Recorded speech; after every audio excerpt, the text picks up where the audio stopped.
Bisa dengar suara saya? Sudah Pak, sudah bisa Bisa, Pak. Kak. Bisa Pak.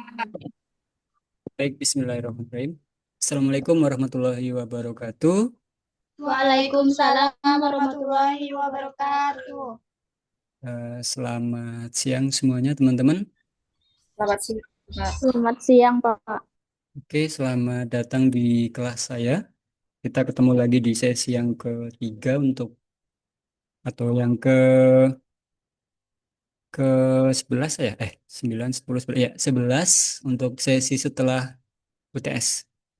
Untuk mata kuliah kita hari ini terkait dengan manajemen rekam medis hybrid, di mana kita sudah dibahas pertemuan sebelumnya, kita banyak membahas tentang konsep rekam medis, baik yang pendekatan manual maupun yang elektronik. Di mana untuk yang manual, kalau saya lihat dari silabus yang disediakan, yang sudah kita pelajari itu kebanyakan manual yang sebelumnya diampu oleh dosen beliau Pak Joni. Nah, untuk selanjutnya saya kombinasi pendekatannya lebih menekankan elektronik, namun demikian tanpa berlepas diri dari konsep dasar rekam medis manualnya. Jadi teman-teman saat ini berhadapan dengan kondisi yang eh, ini udah direkam belum ya? Oh, nanti. Oh, udah. Jadi intinya teman-teman akan berkenalan dengan salah satu konsep pemahaman yang sekarang sedang apa ya? Sedang hip atau sedang harus kita ikutin, harus kita imbangin dalam arti kita pelajari termasuk teman-teman di dunia akademik, karena teman-teman memang berfokus terhadap pembelajaran terkait rekam medis, dunia rekam medis dan seputarnya. Jadi di fasilitas kesehatan seluruh Indonesia sedang dikasih mandatori atau dipaksa by system atau diwajibkan untuk menerapkan rekam medis, khususnya rekam medis elektronik. Ada hal yang menarik dalam hal ini, jadi eh, salah satu poin dalam rekam medis yang saat ini harus kita ikuti perkembangannya yaitu pertukaran data atau dalam bahasa ilmiahnya disebut interoperabilitas. Interoperabilitas dalam hal ini yaitu interoperabilitas data, yang mana data ini nanti memungkinkan untuk bisa saling bertukar data melalui sistem yang sudah ditentukan. Melalui Kementerian Kesehatan Republik Indonesia ada namanya platform atau aplikasi yang mewadai atau menjembatani antar pengguna rekam medis elektronik, berarti dalam hal ini antar fasilitas kesehatan, yaitu namanya platform Satu Sehat. Pada kesempatan kali ini saya akan lebih memfokus pada topik terkait pertukaran data, yaitu interoperabilitas data sistem rekam medis elektronik. Jadi di sana nanti kita akan em, memention atau menyinggung terkait dengan deadline RME. Sebenarnya kemarin sudah ada sih tentang deadline RME. Terus rencana pentingnya RME nanti kalau belum interoperabilitas itu konsekuensinya apa. Terus ada elemen khusus juga di RME khususnya yang elektronik yaitu tentang resume. Resume medis itu memungkinkan bisa diakses oleh pengguna pelayanan bahkan, yaitu nanti konsep kedepannya ada namanya konsep personal health record atau PHR. Ini materi yang saya dapat juga dari Kementerian Kesehatan karena saya praktisi, jadi di lapangan saya dapat banyak insight atau wawasan atau pengetahuan tentang dunia rekam medis dalam dunia praktisi. Jadi saya tertarik untuk men-sharekan dengan teman-teman sekaligus untuk mendiskusikan dan nanti juga kita mengelaborasi atau mencoba mengkaitkan antara konsep teori ataupun pemahaman yang secara umum baik di rekam medis manual maupun perkembangan terkini yaitu rekam medis elektronik. Seperti kita ketahui, dasar tentang rekam medis di Indonesia dibarui dengan Peraturan Menteri Kesehatan Nomor 24 Tahun 2022. Teman-teman wajib hafal ya. Kalau ditanya tentang regulasi rekam medis itu apa sih saat ini? Yaitu Peraturan Menteri Kesehatan Nomor 24 Tahun 2022.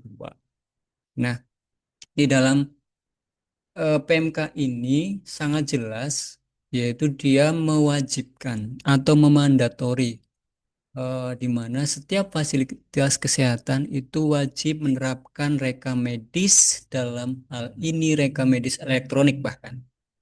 Spesifiknya begitu. Kemarin pertemuan sebelumnya saya juga ada nyinggung terkait batas waktunya, bahkan disebutkan 31 Desember 2023. Fakta lapangan, kita banyak masih menemukan kondisi di mana fasilitas kesehatan masih menjalankan rekam medis hybrid. Nah, ini menjadi tantangan teman-teman, sekaligus challenge, sekaligus kita untuk mencari solusi. Jadi, terlepas regulasi mewajibkan, namun kondisi lapangan itu masih sangat beragam. Jadi, kemampuan teman-teman dalam memanajemen rekam medis elektronik hybrid ini jadi krusial, sekaligus penting dan eh, apa ya, penting dan wajib untuk paham konsep dasarnya.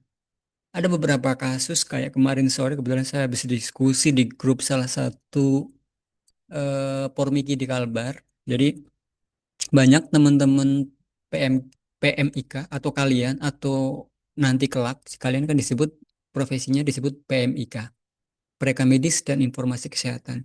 Itu mengalami situasi yang dalam tanda petik tidak menguntungkan. Maksudnya gimana, Pak? Jadi mereka medis itu mengalami peran yang tidak optimal sesuai bidangnya. Bahkan dalam PMK 24 2022 itu kan dalam satu pasalnya menyebutkan kita itu wajib menerapkan rekam medis elektronik yang dijalankan oleh salah satunya disebutkan itu ada PMIK ya, di mana dia mulai dari pendaftaran kecuali yang isian klinis ya teman-teman. Kita nggak boleh ngisi diagnosis, nggak boleh. Tapi codingnya bisa. Pengelolaan, pelaporan, penjagaan rahasia rekam medis elektronik, terus pendistribusian data itu kan semuanya konsep dasar di rekam medis manual tuh. Ternyata dalam PMK 24 ini, tahun 2022 ini, kita juga perannya sama. Cuman beralih ke media digital aja teman-teman.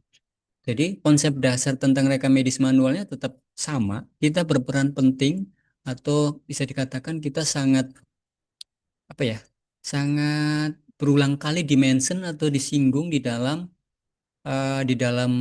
PMK ini. Mungkin saya akan spill sedikit ya. Kebetulan saya akan buka ya WA saya. Kebetulan saya semalam diskusinya sangat menarik.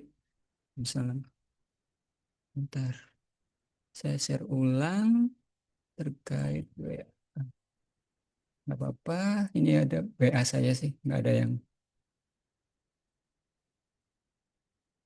Nah, di sini nih, karena semalam itu diskusinya lumayan bagus, saya Pormiki Kalbar. Karena ada yang bertanya, jadi saya berusaha diskusi juga, mana nih Pormiki. Nah, Pormiki Kalbar, aduh loading ya, dia nggak nyimpen otomatis. Oke, mana nih? Nah, ini tadi malam saya coba searching, lalu saya coba tandain. Jadi baca nggak teman-teman? Kelihatan nggak?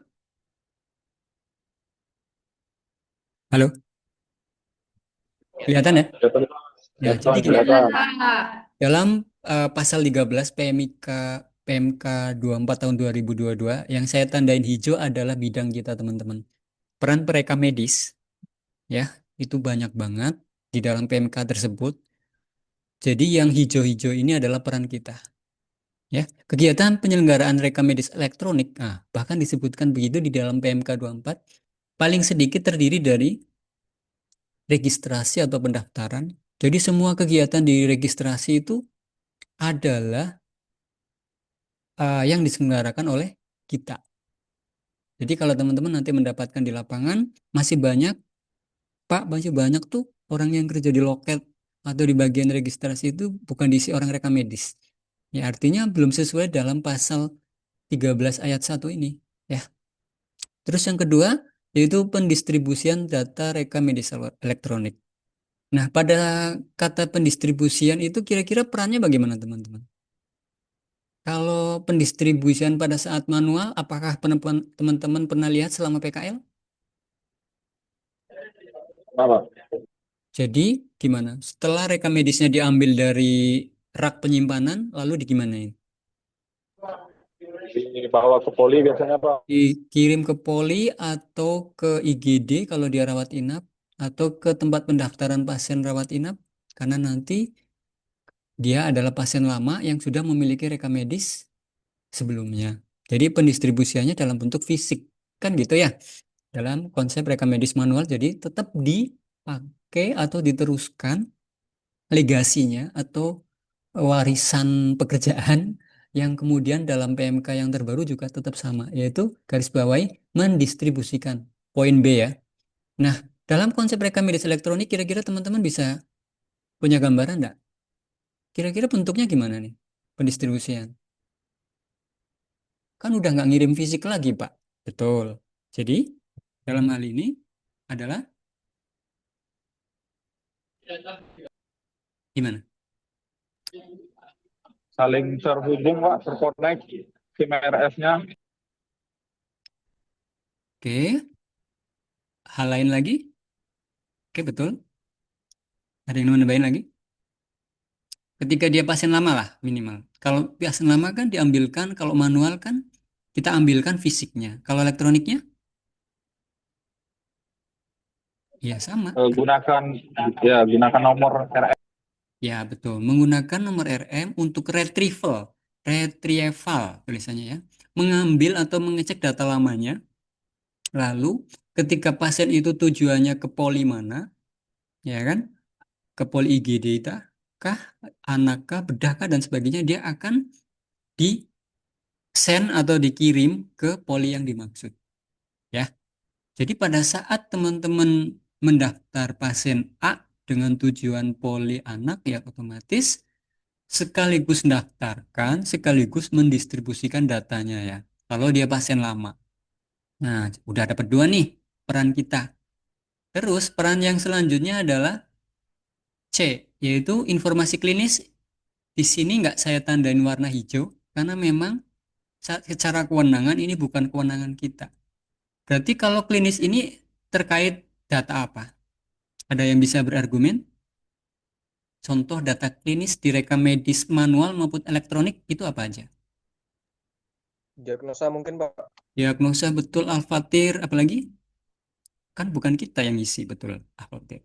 Jadi selain Pemberian diagnosa, obat Pak. Pemberian diagnosa obat.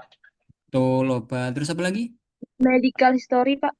Riwayat kunjungan, riwayat klinisnya boleh, ya betul. Apalagi? Asesmen awal. Apa?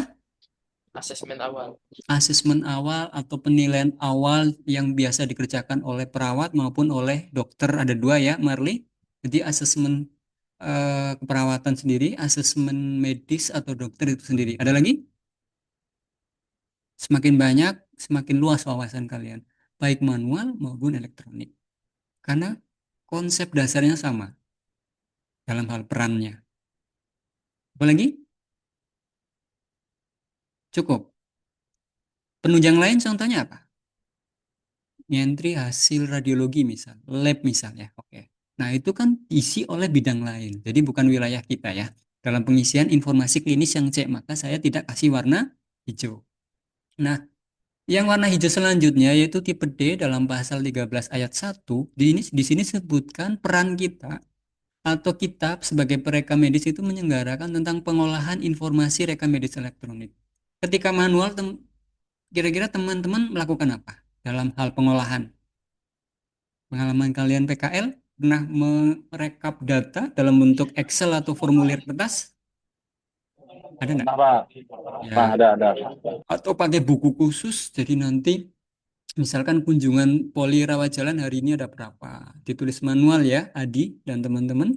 Nah, ketika kita switch atau kita beralih ke rekam medis elektronik, kira-kira bentuknya bagaimana dalam konsep pengolahan sebagai peran yang ketiga nih, yang warna hijau? Apa? Ya, Itu Pak. apa? Audit. Apa, Marli? Audit. Suaramu putus, sorry, ulang. Ke tempat saya ya.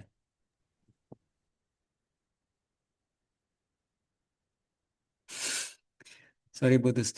Mungkin maksudnya pengolahan apa tuh? Sensus gitu ya. Sensus, rekapitulasi itu semua dibantu pakai tools. Kalau elektronik ya sudah pakai komputerisasi gitu ya.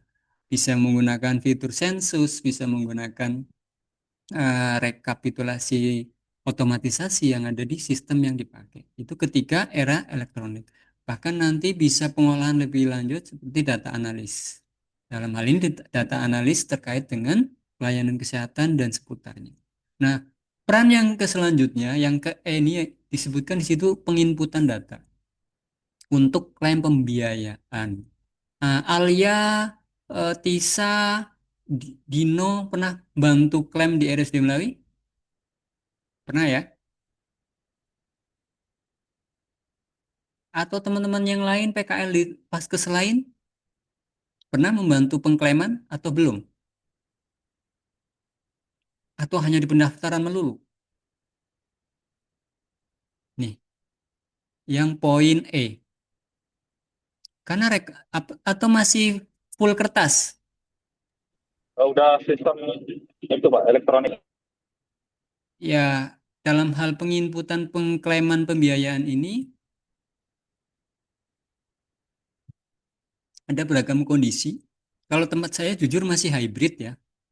Jadi nanti kalau yang rawat jalan sudah full RME, jadi proses pengklaiman penginputannya itu sudah berupa digital. Tapi yang pengklaiman rawat inap, kalau rawat jalan kan udah full. Kalau yang rawat jalan, maaf, rawat inap itu ada form-form yang belum ada di Hansa. Jadi dia harus di-scan. Jadi nggak di-input tapi di-scan. Dari perinan kertas lalu di-scan. Gitu. Itu penginputan pengklaiman pembiayaan ini disebutkan dalam pasal 13 ayat 1 poin E ya. Jadi teman-teman punya kesempatan untuk kerja di bagian klaim rumah sakit. Banyak duit nanti di sana. Tapi duit orang sih, bukan duit kita. Duit klaim maksudnya. Nah, poin selanjutnya F yaitu penyimpanan rekam medis elektronik. Nah, konsep penyimpanan ini kalau fisik kan kita jelas ya. Pakai rak, pakai dokumen kertas dalam bentuk bertumpuk-tumpuk atau berlembar atau berjajar, penjajaran ya. Dalam konsep rekam medis manual. Nah, ketika dalam rekam medis elektronik kan bentuknya tidak kasat mata ya, alias tidak terlihat secara fisik. Tapi teman-teman harus tahu konsep rekam medis elektronik ini dalam bentuk analog atau digital. Yang poin F. Penyimpanan itu. Digital, Pak. Mungkin Nah, Pak. ketika digital artinya pasti menggunakan perangkat atau hardware komputerisasi kan. Nah, dalam hal ini peran kita bagaimana teman-teman? Kan di sana sudah ada IT, Pak. Adi sebagai orang perekam medis. Nah, ini debatable, bukan debatable sih, didiskusikan di dalam grup kemarin. Jadi, teman-teman PMIK itu merasa kayak dalam tanda petik tersingkir perannya, terambil alih oleh sepenuhnya oleh tenaga lain, yaitu kira-kira tenaga apa? Tenaga lain yang berpotensi mengambil wilayah kerja kita secara overlap atau melampaui batasan, padahal sudah disebutkan dalam PMIK, dalam PMK, dalam Peraturan Menteri Kesehatan kita ada peran penting di situ. Apa? Siapa yang kira-kira potensi ngerebut wilayah kerja kita? Bukan ngerebut sih, overlap, mengambil berlebih. Padahal kan harusnya bagi-bagi ya, bagi tugas maksudnya. Siapa kira-kira? Jadi Perawat, Pak. Para Perawat. perawat terlalu powerful ngambil bidang rekam medis ya bisa aja di daerah-daerah tertentu, di vaskes tertentu. Tapi kalau ngomongin rekam medis elektronik ternyata ini teman-teman IT. Jadi peran IT itu betul karena dia menguasai hal teknis tentang teknologi komputerisasi dan sistem informasi ya. Tapi dalam PMIK ini di pasal 13 ayat F ya, itu penyimpanan rekam medis elektronik ternyata jadi peran kita juga teman-teman.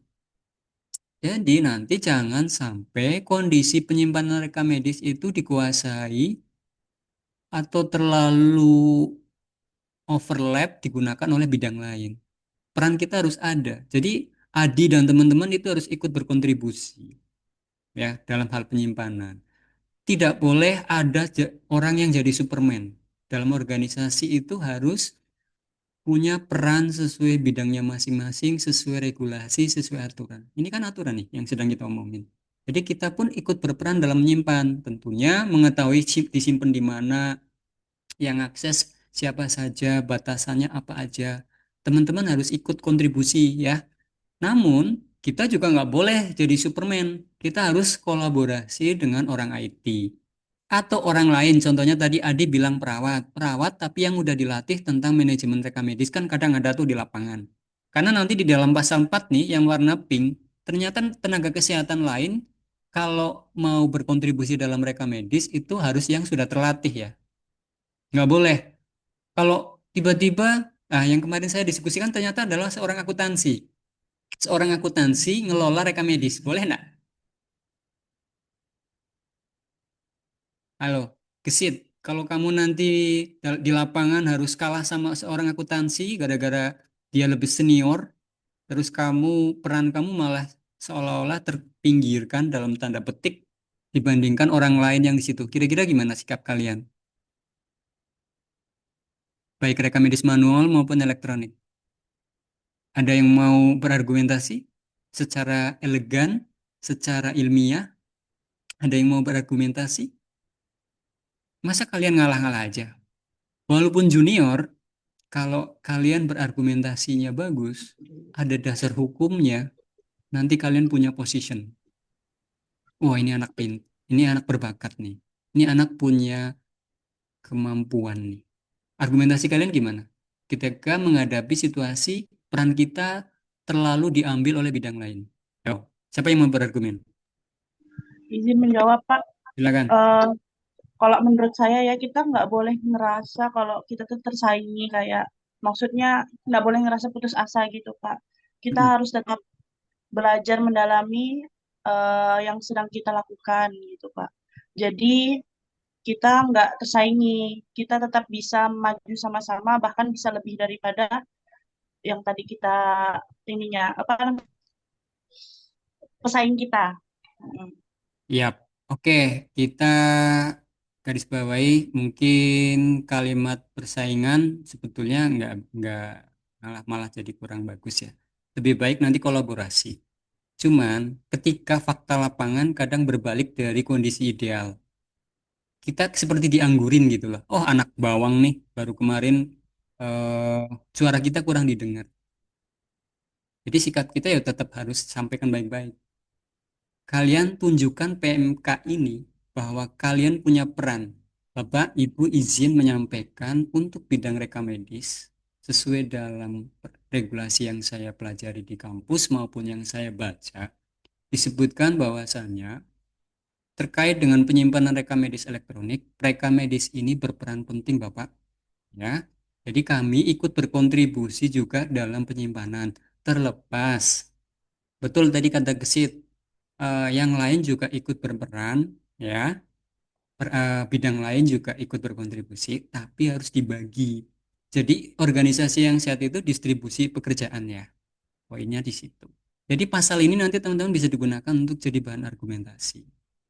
Ya. Terus untuk yang G, penjaminan mutu rekam medis elektronik. Nah, ini akreditasi. Barusan saya habis ada visitasi dari Dinas Kesehatan Provinsi terkait dengan penjaminan mutu juga. Ketika rumah sakit kami sudah tipe C, kira-kira mutu dan pelayanannya sudah terstandar belum? Gitu kan?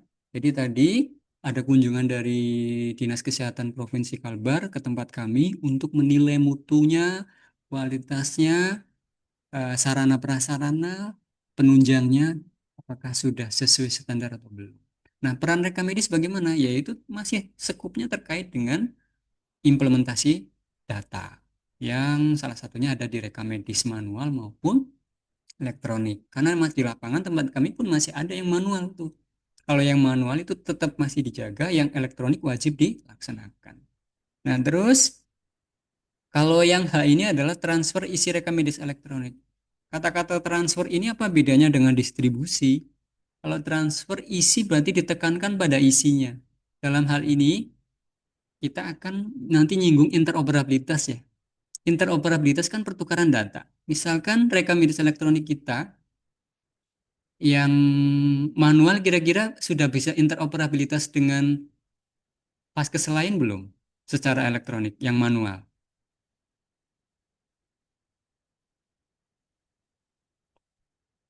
Ayo, rekam medis manual yang masih ada di lapangan nih, masih di Vaskes ini, bisa nggak dipertukarkan secara elektronik ke Vaskes lain?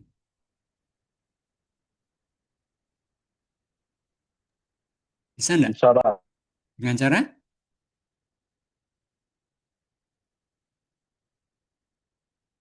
Bisa Pak dengan cara di-scan dulu. Ya, alih media, Distribusi, Pak.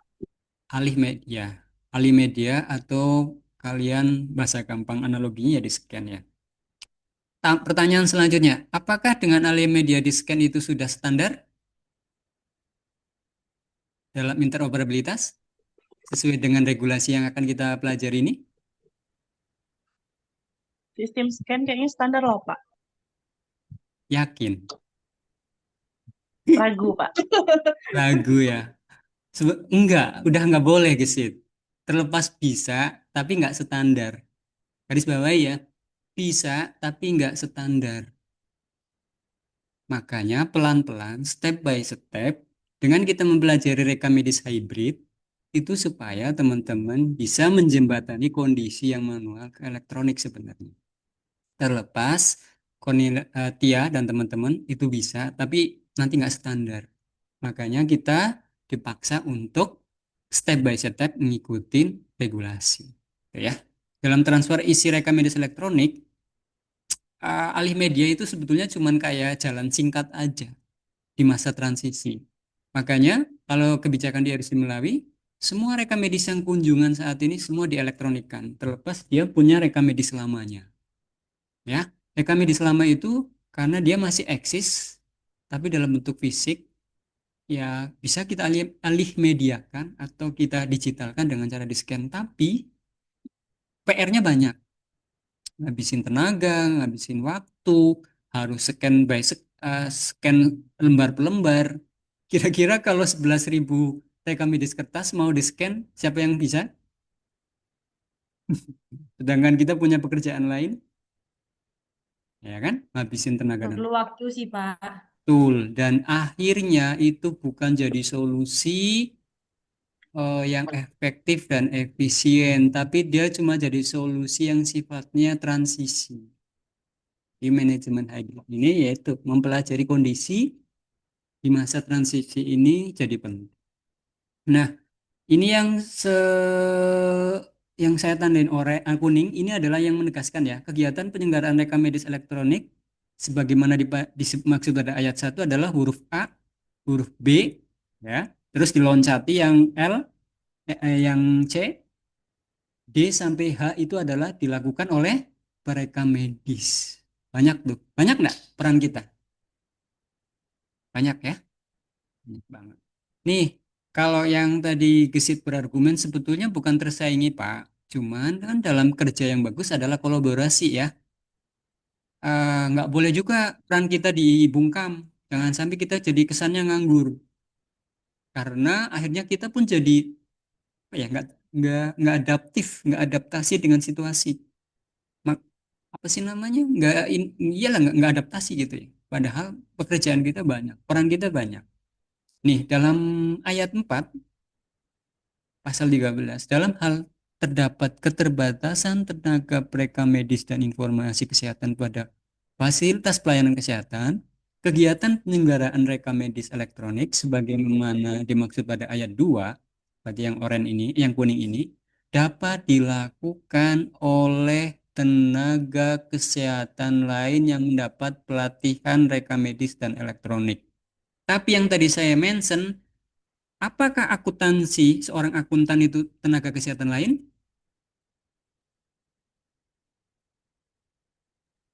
Ayo, kalau Adi tadi bilang perawat masih mending di perawat ngerjain reka medis, masih masuk tenaga kesehatan, minimal ekosistem kesehatan. Nah, ada kondisi di mana di lapangan nanti kalian akan menemukan situasi yang agak unik, bidang terlalu jauh lah.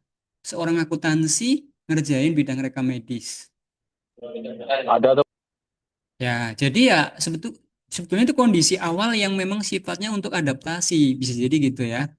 Tapi ketika kalian sudah datang ya kalian harus argumentasi. Jangan malah manut-manut aja, diam-diam saja. Sampaikan, Pak, kami dididik 3 tahun untuk belajar tentang ini. Kami menguasai ini. Kami tahu nih dalam pasal 13 kami memiliki kewajiban daftarin pasien, menyimpan pasien, menginput data, mengklaim, mengamankan, mentransfer dan sebagainya terkait dengan reka medis, dalam hal ini khusus reka medis elektronik bahkan, gitu ya. Di sini tenaga kesehatan lain yang dilatih, yang warna oranye ya. Nah, di lapangan itu nanti kalian akan menemukan dinamika masalah yang gitu ya. Nah, kita kembali ke interoperabilitas atau pertukaran data tadi itu. Nah, ini. Nah, dalam KMK PMK ya, Peraturan Menteri Kesehatan terkait dengan pertukaran data ini eh, paling lambat sudah ya.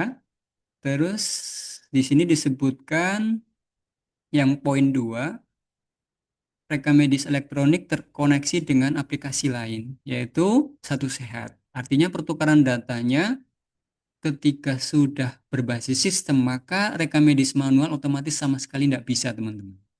Udah dibatasin. Ya. Ini nanti udah nggak bisa sama sekali ketika reka medis manual. Walaupun teman-teman tadi punya ide di scan Pak, oke. Tapi kalau sudah antar aplikasi, ya hanya bisa bertukar data secara aplikasi.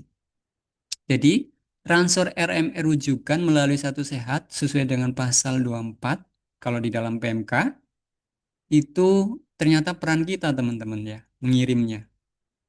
Terus, sistem reka medis wajib terdaftar di, wah ini pasal hal teknis, nggak usah dimention. Yang penting ini, peran kita tadi sesuai dengan pasal 13 juga ayat 2 ya, itu mentransfer. Ayat 2 poin ke 7 kalau nggak salah. Ya. Jadi pada saat kita kondisinya nanti masih manual, ya otomatis nggak bisa sama sekali. Karena ini sistem by system. Cuman sebatas keperluan internal masih bisa. Kalau mau dikirim pasti nggak bisa. Kalau ngomongin interoperabilitas atau pertukaran data, karena kita kembali ke awal ini terkait dengan interoperabilitas, maka nggak bisa. Nah, dalam poin 3, di sini disebutkan terkait standar interoperabilitas. Nanti ada banyak standar interoperabilitas, itu apa saja, variabelnya itu apa saja, metadatanya itu apa saja. Contoh terkait dengan metadata diagnosis, kita pakai standar apa?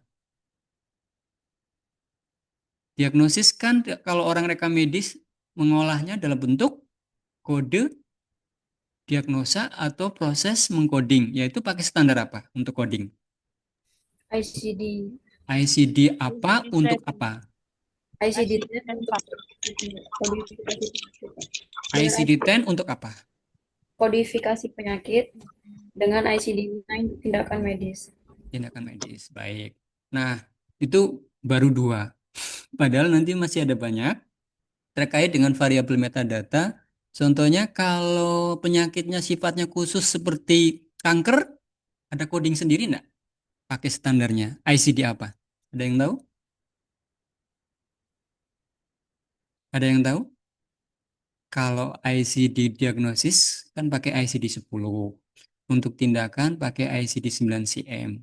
Kalau diagnosis untuk kanker pakai coding apa? Pakai standar ICD apa? Ada yang tahu? IDO, Pak. ICDO. Sampai ketemu ya. Nanti di kelas saya ketemu mata kuliah pembelajaran ICDO. Oh, itu singkatan dari oncologi. Tulisannya bacanya onkologi. Jadi dia khusus untuk kanker. Ya, tuh. Terus untuk terminologi, saya mention dulu. Karena nanti di tahap selanjutnya ada turunannya. Untuk istilah-istilah kita pakai standar apa? Apakah pakai bahasa Indonesia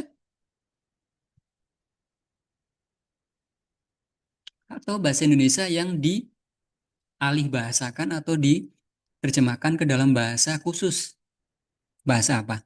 Bahasa terminologi medis, yaitu menggunakan Snomed City namanya. Apalagi tuh Pak? Ya banyak. Kalau ngomongin metadata itu standarnya banyak. Tapi studi kasusnya yang barusan betul kata teman tadi, kalau untuk diagnosis itu pakai ICD 10, itu standarnya pakai ICD 10. Kalau untuk tindakan itu pakai ICD 9 cm untuk tindakannya.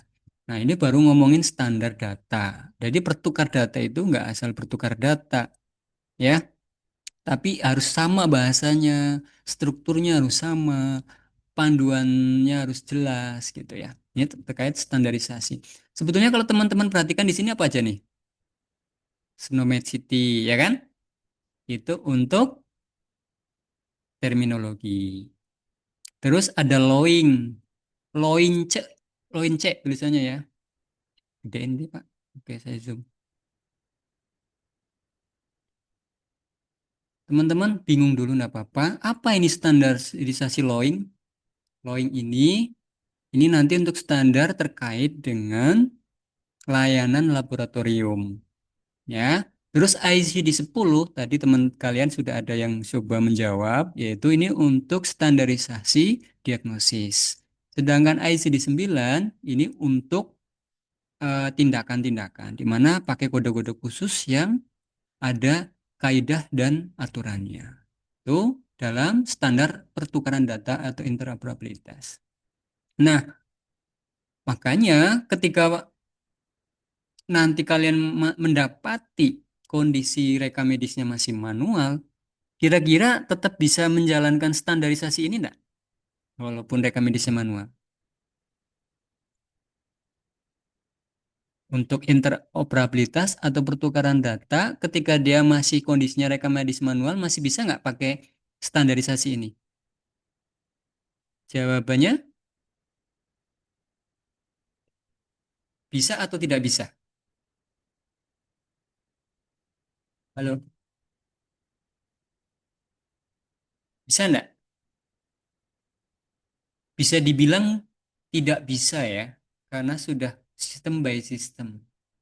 Kalau ngomongin pertukaran, tapi kalau ngomongin standar, sebetulnya masih bisa, tapi yang nggak efisien dan nggak efektif.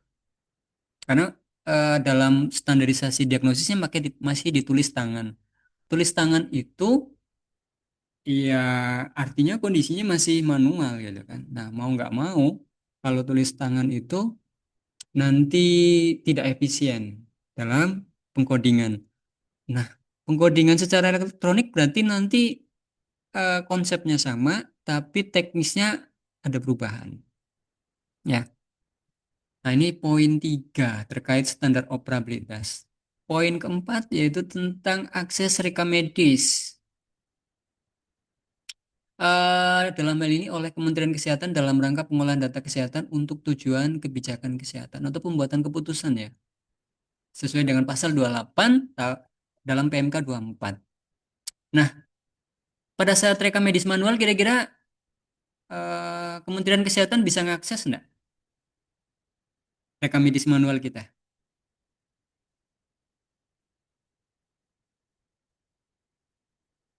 Praktis bisa di ini nggak bisa ya, kecuali ada kunjungan. Misalkan kayak tadi ada visitasi dari perwakilan Kementerian Kesehatan melalui Dinas Kesehatan Provinsi datang ke rumah sakit. Kebetulan mau lihat rekam medis yang manualnya yang lama masih dikelola enggak? Ya paling kan gitu, harus turun lapangan ya. Kalau sudah interoperabilitas pertukaran data elektronik, mereka memungkinkan bisa mengakses rekam medis elektronik. Pak, emang boleh ya Kementerian Kesehatan ngakses rekam medis elektronik? Boleh enggak? Boleh enggak? Boleh, Pak. Karena apa? Karena dari Kementerian Kesehatan mungkin, Pak. Artinya kamu mau bilang apa? Gimana ya maksudnya? Jadi gimana ya, kok? Karena kan itu masih menyangkut kesehatan mungkin, Pak. Oke, Jadi, pintar. Argumentasi. Ya terus. Jadi kenapa? jadi mereka diperbolehkan untuk membuka rekam medis kesehatan ya, Pak. Betul. Jadi dalam aspek rekam medis itu ada namanya aspek research dan kebijakan ya, polisi juga. Jadi kalau itu kan masih kewenangannya juga dalam ekosistem kesehatan. Jadi punya kewenangan untuk monitoring ya. Tentunya tetap ada batasan dan izin dan sebagainya. Karena misalkan kita bersepakat, oh Dinas Kesehatan Provinsi, Kementerian Kesehatan melalui Dinas Kesehatan setempat mau ngecek bener nggak sih RSUD A ini sudah menjalankan rekam medisnya, baik rekam medis yang manualnya masih dikelola enggak sih, baik rekam medis elektroniknya sudah mulai dijalankan sejauh mana sih, gitu ya.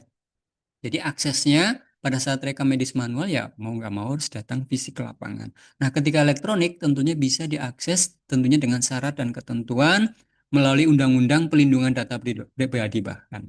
Jadi bisa tapi dengan syarat dan ketentuan. Contohnya ambil sampling aja atau melihat data anonim tapi lebih berlihat data kualitasnya saja. Kalau untuk data identitas karena data privasi tidak dimunculkan. Bisa. Ya, karena nanti mereka untuk pengolahan data dalam rangka pembuatan kebijakan kesehatan. Oh, rumah sakit A ini kok banyak kasus terkait kanker ya. Oh iya, ada berita duka nih teman-teman. Ada yang dengar nggak? Halo, ada yang tahu nggak ada berita duka apa? Kakak tingkat yang meninggal, Pak. Tuh, itu mahasiswa saya angkatan kelima teman-teman. Jadi saya sedih sekaligus kehilangan karena kakak tingkat kalian ini saya tahu persis anaknya baik seperti kalian. Kalau dalam kelas saya juga biasa, dalam kelas kenapa saya intens dekat dengan mahasiswa? Biasanya karena saya bikin grup. Jadi saya biasanya apa namanya semua kontak teman-teman saya simpan. Bukan apa untuk menjaga silaturahim dan komunikasi. Jadi nanti bisa tracing. Oh, si Novelia Evalianti nih nanti kerja di rumah sakit di Brunei sana. Wah, di luar negeri, keren kan? Ternyata angkatan 12 saya tandain nih. Semua kalian sudah saya tandain nomor kontak yang sudah disimpan oleh saya. Jadi saya tahu, oh si Destin Cahyani ini angkatan 12. Nah, kakak kelas kalian ini angkatan 5. Kebetulan kemarin langsung tracing, saya ingat persis siapa dia, angkatan berapa, tapi kemarin ternyata dapat berita duka seperti yang mungkin teman-teman udah dengar, karena kasus khusus tertentu, saya nggak boleh nyebut karena itu pelindungan data pribadi juga. Jadi intinya kena sakit ya. Nah, eh, misalkan rumah sakit A ini ternyata banyak kasus terkait, misalkan tadi ICD-10 ya untuk onkologi terkait terkait banyak kasus peningkatan kasus kanker. Makanya penggunaan standarisasi penggunaan ICD-10 nanti dipakai. Kalau kalian nanti masih ketemu dengan saya di semester 5, kita akan belajar tentang coding ICD-10 khusus kanker. Codingnya cukup unik, agak kombinasi antara ICD-10 dan coding yang terbaru yaitu menggunakan morfologi. Kodenya unik, makin banyak codingnya. Itu dipakai seluruh dunia bahkan ya standarisasinya.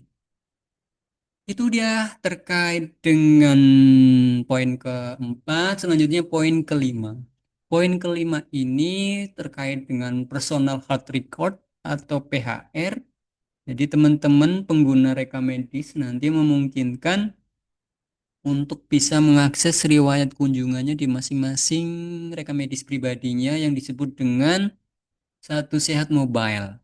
Ya, riwayatnya itu nanti akan terkirim terakhir berobat kemana Marli, sakitnya apa, minum obat apa, dilayani oleh dokter siapa, jam berapa, tanggal berapa itu akan terekam. Jadi riwayatnya melekat juga di masing-masing rekam medis individunya atau PHR, Personal Health Record. Ya. Ini bahkan diatur dalam pasal 26 ayat 11. Jadi Pasienkes penerima rujukan mendapat RME ini dalam pasal 24, artinya nanti antar Pasienkes memungkinkan bertukar data dengan ketentuan dan aturan yang disepakati. Pasien dan Pasienkes rujukan mendapat data rekam medis. Tujuannya ya untuk mempercepat pelayanan sih sebetulnya. Ya, itu poin 1, poin 2, poin 3, poin 4, poin 5 terkait dengan pertukaran data yang diatur dengan PMK Peraturan Menteri Kesehatan Nomor 24 Tahun 2022 yang secara judul itu memang ngomongin rekam medis, tapi secara spesifik ternyata di dalamnya banyak menyebutkan terkait rekam medis elektronik. Pak, berarti dalam PMK 24 ini sudah nggak ada rekam medis manual sama sekali ya? Ada nggak? Boleh dibilang nggak ada, teman-teman. Terus kenapa kita belajar rekam medis hybrid? Terus kira-kira mata kuliah ini kira-kira mau sampai kapan? Apakah mata kuliah ini akan diganti suatu saat? Ada yang punya hipotesis atau perkiraan? 5 tahun ke depan kira-kira Akan mata... berlanjut, Pak. Kenapa? Berlanjut, Pak, dikarenakan dalam kondisi tertentu seperti yang kita bahas minggu lalu, Pak. Jika ada Nah, keadaan darurat kayak di lampu mestal, Pak. siap. Oke, ingatannya Marli masih ingat ternyata. Bagus. Oke, alhamdulillah. Berarti yang saya sampaikan kemarin cukup melekat. Tetap berlanjut, Pak. Kan kondisi elektronik itu kan kondisi ideal. Padahal ada kondisi yang bisa jadi nggak terduga. Jadi ilmu manajemen hybrid ini bisa digunakan tetap di masa datang. Ya, tentang blackout kemarin ya. Tentang listrik padam contoh kasus. Tempat kita kan favorit ini di Kalbar. Ya. Tapi tetap kalian harus perkuat dengan kondisi keilmuan saat ini, yaitu elektronik harus maksimal ya. Karena ini kan rekam medis hybrid ini sebetulnya berguna tapi nggak setiap saat ya. Kondisi tertentu saja. Tapi tetap penting betul, seperti teman kalian Marli bilang. Ada kondisi opsional yang membutuhkan keilmuan ini. Oke, next. Ini nggak usah di-mention karena ini, mention nggak ya? Bolehlah sedikit karena di sini ada banyak metadata atau data-data penting yang terhubung terkait dengan namanya cluster resource ini. Kalian boleh bingung, tapi kalian juga boleh bertanya. Cluster resource ini adalah sumber-sumber data ya sebetulnya, dalam kelompok-kelompoknya.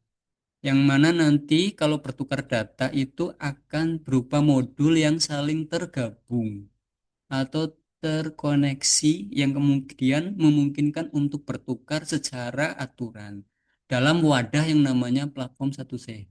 Datanya itu apa aja sih Pak? Nah, dalam klaster 1 itu data yang masuk itu adalah ya dari depan pendaftaran ya. Nah, pendaftaran pada saat manual karena listrik padam terus rekam medisnya error, nah tetap bisa berjalan, Pak. Nah, kata Marley tadi ingat sekali dengan apa yang saya sampaikan sebelumnya.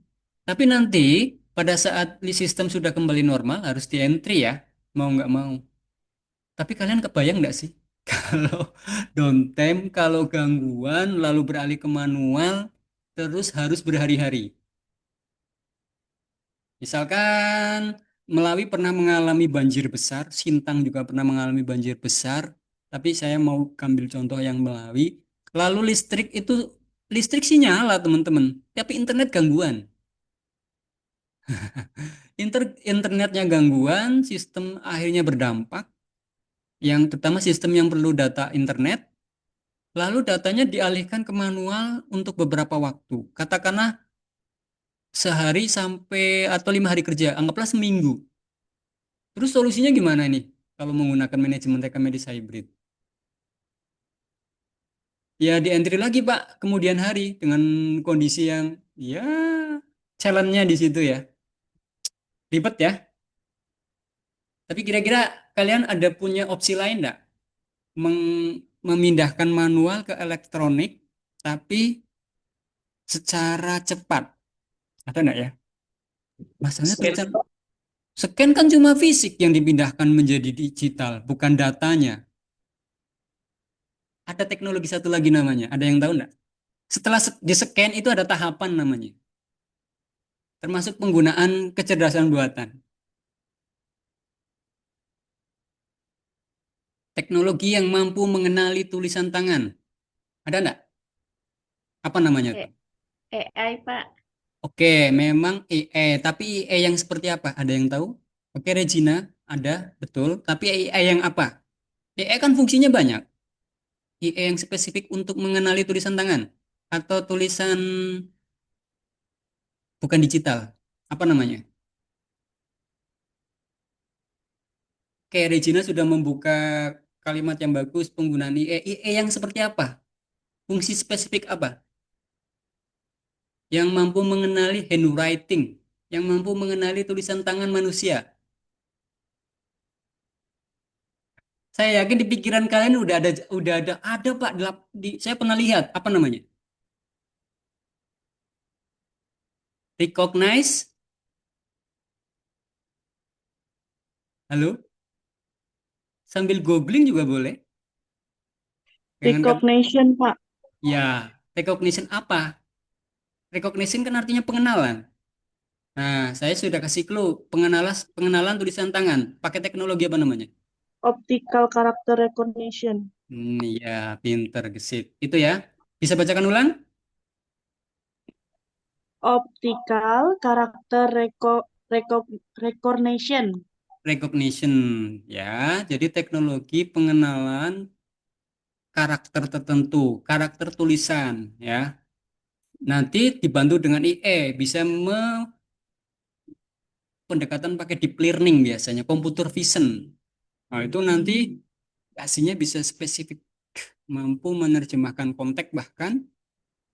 Jadi nanti rekam medisnya itu di-scan, betul kata Marli tadi di-scan, setelah di-scan itu dipindai terus digunakan teknologi IE dengan konsep namanya OCR, Optical Character Recognize atau pengenalan karakter menggunakan visual atau optical ya. Jadi hasil scan-nya itu bukan hanya disimpan dalam bentuk PDF, Marli. Nanti itu baru setengah jalan.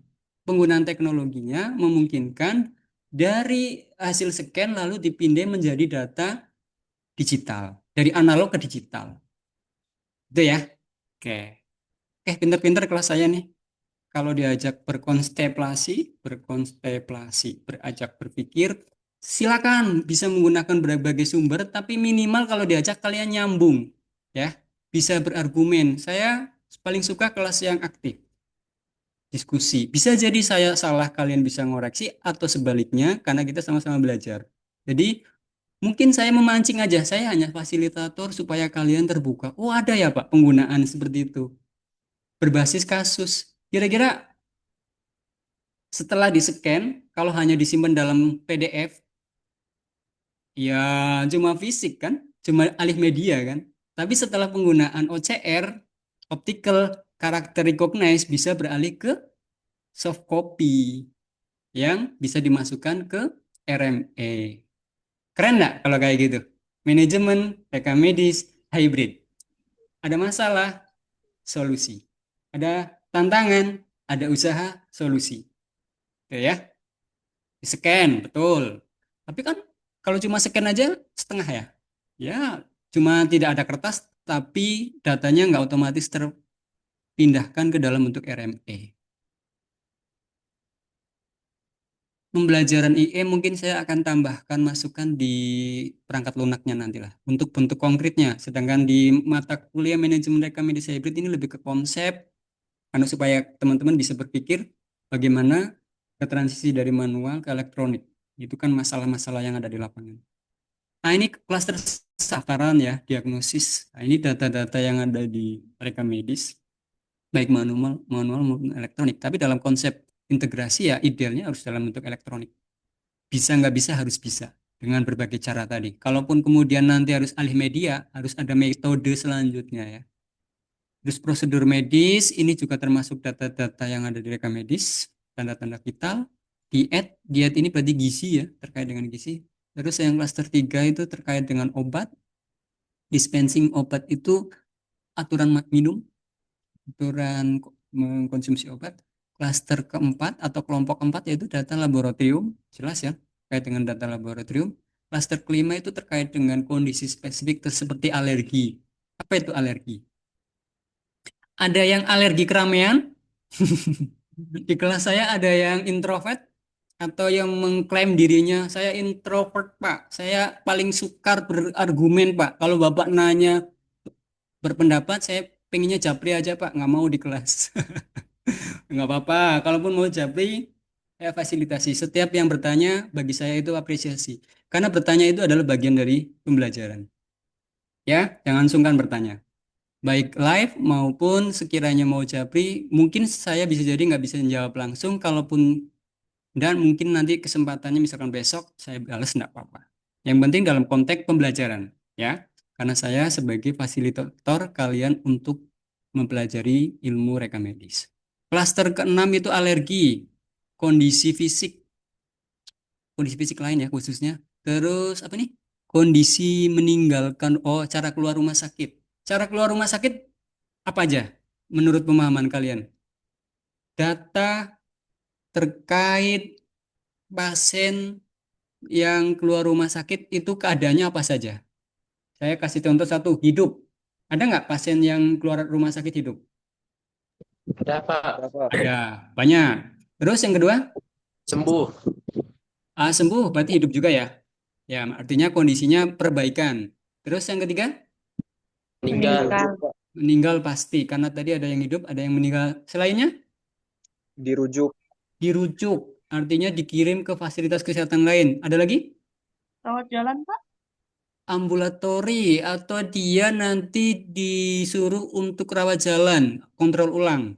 Jadi kayak menegaskan nanti harus kembali lagi atau nanti berobat rawat jalan ke vaskes lain. Kayak agak mirip rujukan ya. Ada lagi? Pulang paksa, Pak. Pulang paksa karena satu dan lain hal, misalkan eh, pertimbangan kalau pasien umum Rika Arianti Revalina mana nih yang ngomong tadi? Rika kah? Lina kah?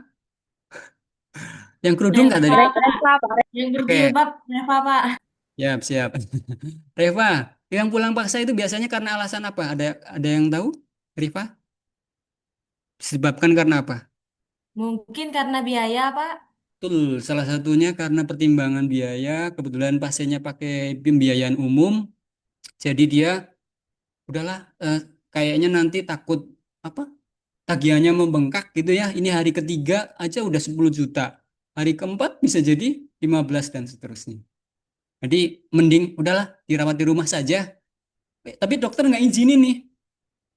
Bu, jangan pulang dulu ya, kondisinya masih belum bagus nih. Kalau ada apa-apa nanti ibu harus apa namanya? Ini namanya informed consent, jadi persetujuan pulang paksa APS. Jadi kalau ada apa-apa bukan tanggung jawab dari pihak rumah sakit lagi, tapi atas permintaan sendiri atau APS atau pulang paksa juga ada istilah itu.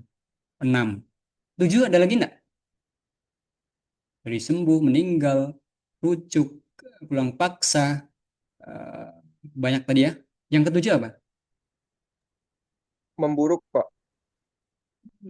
Memburuk itu lebih ke kondisi tapi secara metadata satu set nggak dipakai. Paling itu kategorinya belum sembuh ya. Tapi kalau kondisi belum sembuh kategorinya nanti APS. Kan pasiennya belum sembuh tapi tetap pengen pulang. Kalau belum sembuh pasien apa dipulangkan oleh rumah sakit disalahkan teman-teman. Itu namanya ngusir pasien. Bahaya itu masuk koran nanti. Apalagi kalau rumah sakit pemerintah. Kasus pengusiran pasien. Nah, anak nggak boleh itu. Jadi harus sampai paripurna sebenarnya harusnya gitu. Kecuali atas permintaan sendiri atau dirujuk. Paling biasanya sarannya dirujuk daripada taruhannya nyawa nanti dikasih opsi Bapak Ibu. Ini karena kondisi Bapak Ibu ini kondisinya seperti ini, sedangkan kami keterbatasan alat dan obat dan sebagainya, nanti kita sarankan untuk rujuk. Itu pun kalau mau, hak pasien untuk menolak boleh enggak? Nggak mau dirujuk. Boleh enggak nolak? Boleh, Pak. Boleh, itu hak pasien. Ya, ini nanti tanda tangan tapi bahwasanya saya tidak setuju untuk dirujuk karena alasan apa disebutkan. Karena tidak ada keluarga yang dampingi, karena alasan biaya, karena bla bla bla bla, dan sebagainya. Alasan pribadi masing-masing. Harus sesuai dengan persetujuan. Itu data terkait kondisi keluar rumah sakit atau meninggalkannya. Juga ada data edukasi. Ada ya di rekam medis itu terkait edukasi. Edukasi apa kira-kira? Apakah edukasi matematika ataukah tambah-tambahan ataukah edukasi apa kira-kira kalau terkait dengan rekam medis? Baik manual maupun elektronik. Edukasi apa? Ayo. Edukasi tentang penyakitnya, Pak. Oke, terus ini apa nih? Pencuci tangan, Pak. Iya, hand hygiene ya. Jadi ilmu perilaku hidup sehat ya. PHBS ya. Perilaku hidup apa sih PHBS kata apa ya? Perilaku hidup sehat dan bersih ya.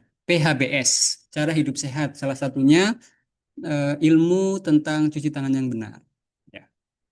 Terus cara batuk yang benar, pakai masker untuk kondisi-kondisi tertentu. Itu kan edukasi itu. Minum obat sesuai dengan anjuran dokter.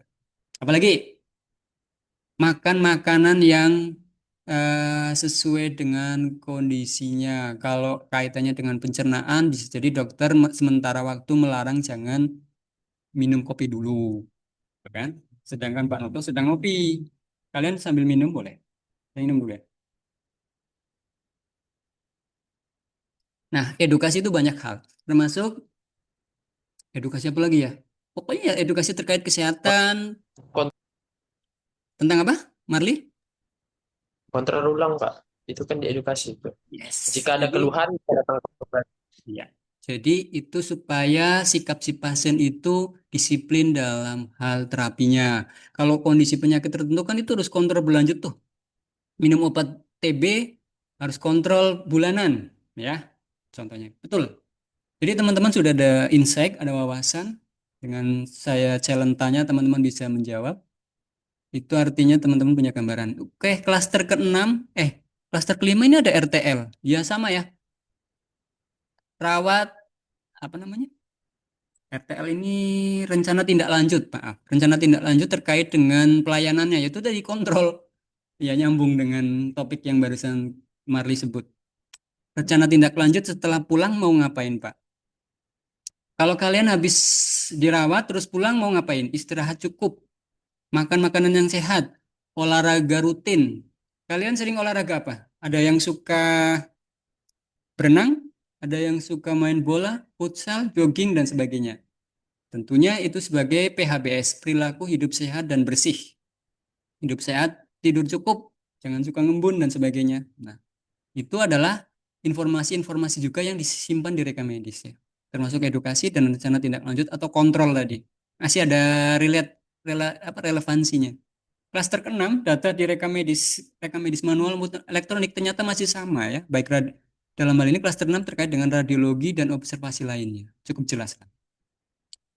Terkait dengan integrasi atau penyatuan layanan primer. Layanan primer contoh konkretnya siapa saja yang menjalankan pelayanan primer? Pelayanan kesehatan primer itu apa sih? Ada yang tahu? Atau kalian bisa Puskesmas, Pak. ya, contoh konkretnya Puskesmas. Artinya secara ini dia terkait dengan level atau tingkatan ya, Cornelia dan teman-teman. Ketika Puskesmas itu singkatan apa? Ada yang tahu? Masa nggak tahu Puskesmas? Tahu lah Pak. Apa? Mahasiswa. Pusat Kesehatan Ya, Masyarakat. Pusat Kesehatan Masyarakat. Betul, dia adalah level setingkat di bawah rumah sakit atau di bawah klinik. Enggak. Ini apa namanya? Klinik masih setara si FKTP dia. Puskesmas itu FKTP juga. Iyalah di bawah rumah sakit pokoknya. Vaskes tingkat 1. Nah, atau layanan primer. Jadi sifatnya kalau layanan primer itu biasanya untuk penyakit-penyakit ringan, terus untuk pencegahan, jadi lebih banyak di sana. termasuk untuk terapi tapi yang ringan. Kalau udah berat berarti nanti dirujuk ke rumah sakit atau FKTL, fasilitas kesehatan tingkat lanjut. FKTL, FKTP, fasilitas kesehatan tingkat pertama atau layanan primer tadi ya. Nah, ini di dalam klaster 2, di dalam FKTP, contoh konkretnya tadi teman-teman bilang puskesmas, untuk klaster 2 isinya ini khusus banget. Pertama, imunisasi. Kalian sering lihat kan, imunisasi itu dilakukan di mana? Puskesmas. Di Posyandu ada enggak, Pak? Ada. Karena Posyandu itu kan bagian dari puskesmas ya. Gizi, konsultasi gizi di puskesmas juga banyak. Tumbuh kembang untuk bayi yang baru lahir. Bayi ya baru lahir, ya. Maksudnya anak yang masa tumbuh kembang ya. ANC, ada yang tahu nggak ANC? ANC itu apa? Ada yang tahu nggak? Antenatal care. Kalau INC,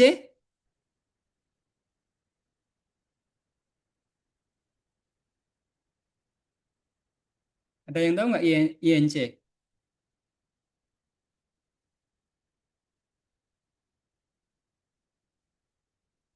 Halo? Kalau PNC?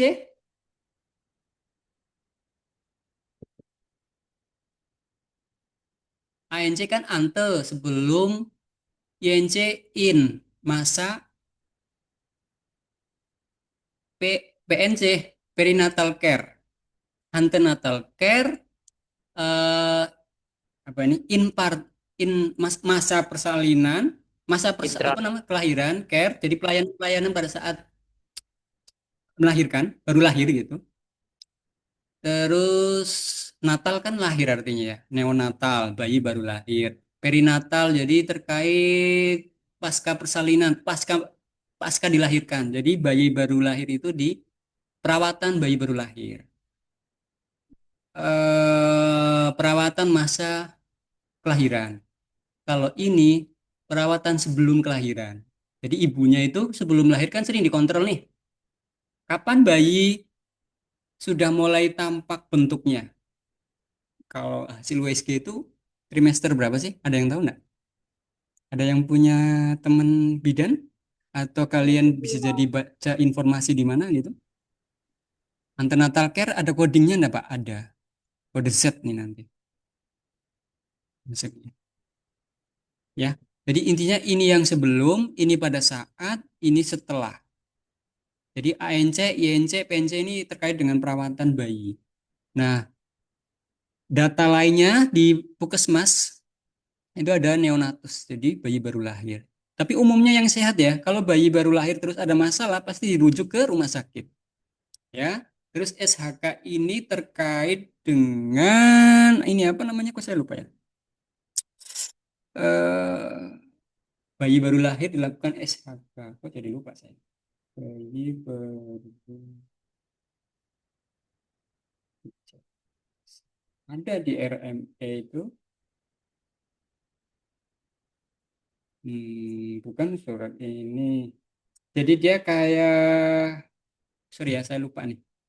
Dia itu kayak pemeriksaan khusus untuk kondisi bayi baru lahir di mana dia untuk kayak imunisasi ya, ya.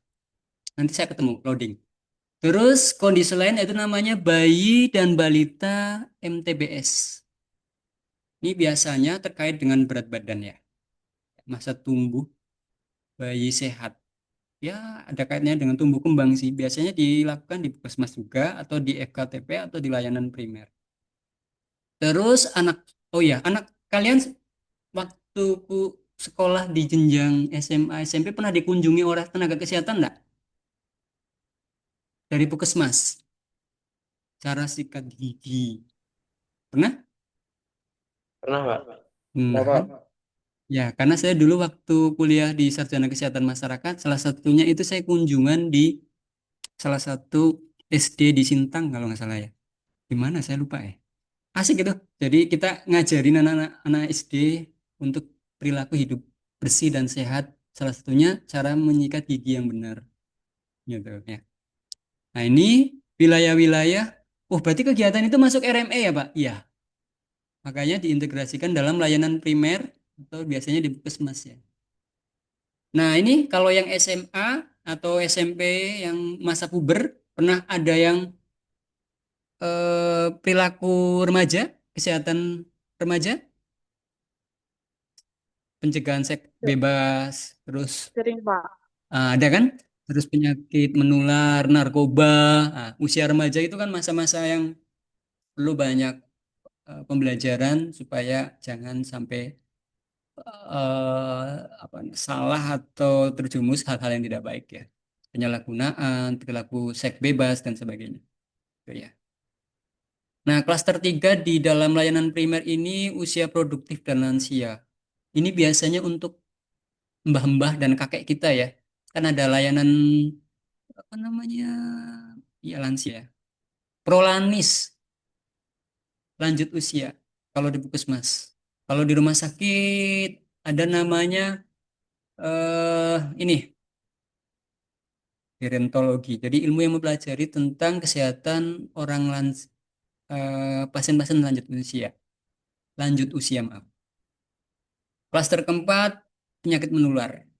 Nah ini untuk layanan primer ini ada klaster 2, klaster 3, klaster 4. Berarti klaster 5 dan 6 tidak ada bedanya ya. Apakah di puskesmas ada radiologi? Karena radiologi ada di klaster 6. Ada enggak puskesmas yang ada radiologinya? Tidak pernah ketemu sih Pak. Tidak ada, Pak. Ya bisa dibilang nggak ada di daerah kita ya. Tapi kalau puskesmas rawat inap di Jawa Tengah, di Jawa bisa jadi yang dia itu ada tapi radiologi yang simple, yang mobile ya. Tapi pada umumnya kalau layanan primer ya berfokus ke klaster 2, klaster 3, klaster 4 ya. Pembedanya gitu maksudnya. Ini apa Pak di bawahnya? Modul rawat jalan. Oh, maksudnya gini, data klaster 1 ini di rawat jalan kan ada. Terus pembiayaan klaim ini juga penting terkait modul itu menu ya. Menu-menu yang ada di sistem, mau sistem apapun. Terus modul rawat inap. Nah, ini juga ada di dalam berbagai klaster sih. Kan modul rawat inap juga harus ada pendaftarannya kan. Terus tuberkulosis ini untuk ronsennya ya.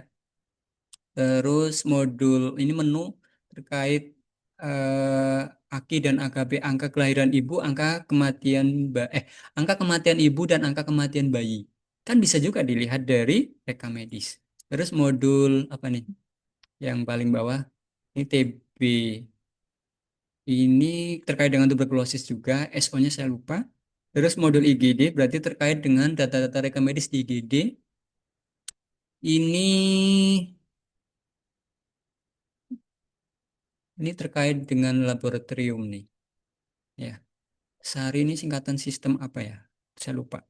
Tapi terkait laboratorium terus kalau tidak salah ya. Jadi data rekam medis yang ada di modul bacanya agak unik ya. Ilisari. Terus modul rujukan dan kontrol, modul kanker. Nah, ini maksudnya menu-menu ya. Mau di sistem pakai sistem apapun setidaknya ada modul atau menu yang terkait hal ini. Oke. Eh, Kalau ngomongin interoperabilitas dan satu sehat itu sebagai wadah, dia merupakan sebuah sistem teknologi yang disediakan untuk peningkatan kualitas ya, di mana dia bisa menggabungkan antar fasilitas kesehatan atau as a health tech ecosystem to provide quality and integrated healthcare services. Jadi di sana dalam satu sehat ini dalam platform satu sehat ini merupakan kumpulan data yang kompleks, di mana data kesehatan akan terkumpul dan bertukar secara aturan dan terstruktur yang sumbernya dari berbagai data.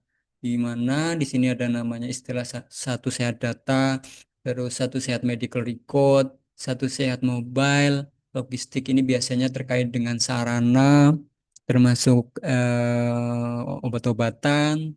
Terus di sini Sehat Indonesiaku biasanya aplikasi yang ada di Dinas Kesehatan. Terus satu sehat SDMK. Jadi kalau teman-teman nanti kalian lulus, target wisuda tahun berapa?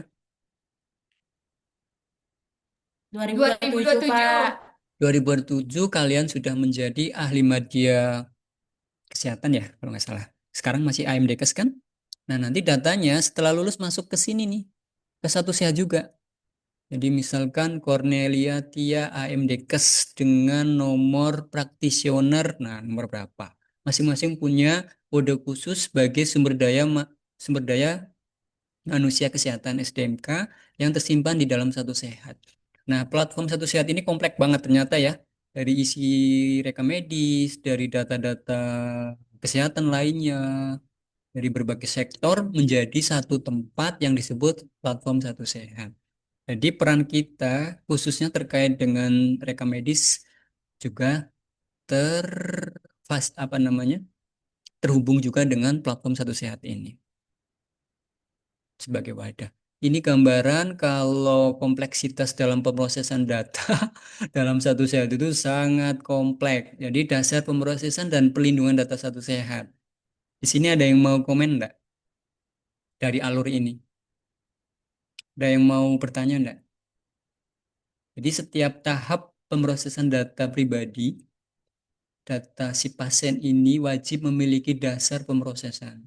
Terus memenuhi prinsip-prinsip, prinsip keamanan, prinsip keadilan, prinsip akuntabilitas, prinsip kerahasiaan juga, ya, dan banyak hal. Terus hak subjek harus dilindungi, termasuk hak untuk kerahasiaan, hak untuk mendapatkan informasi. Tadi saya dikasih layanan apa, nanti kalian jadi tahu.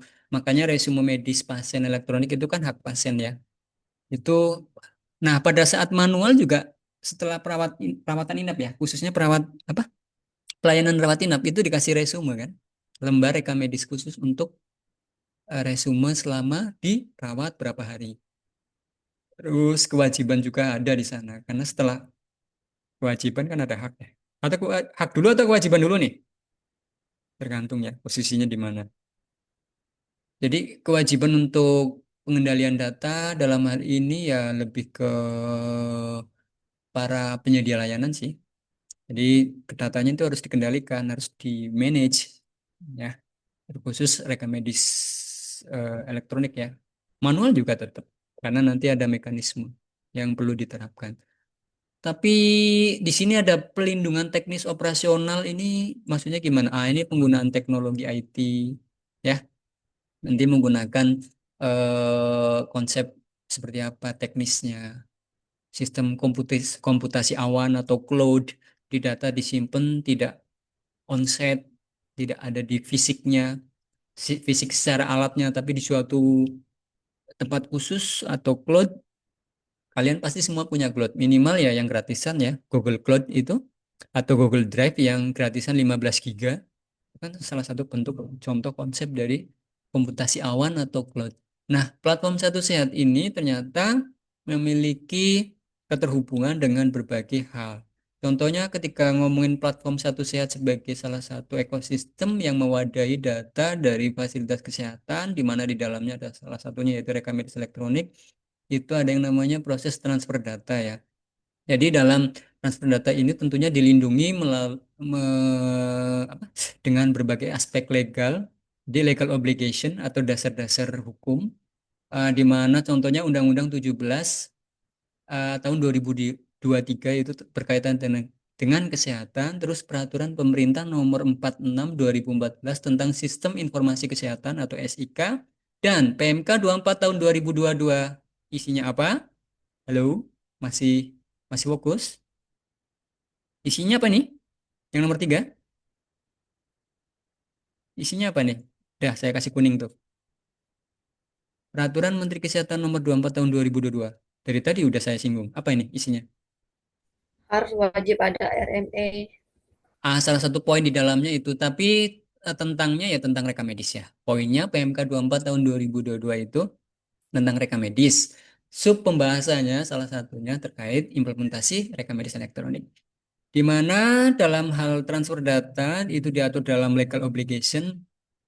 Ini berkaitan dengan fasilitas kesehatan di Indonesia ini secara angka, kalau kita buka data itu kurang lebih ada 10K, berarti 10.000 lebih ya, puskesmas, termasuk posyandu.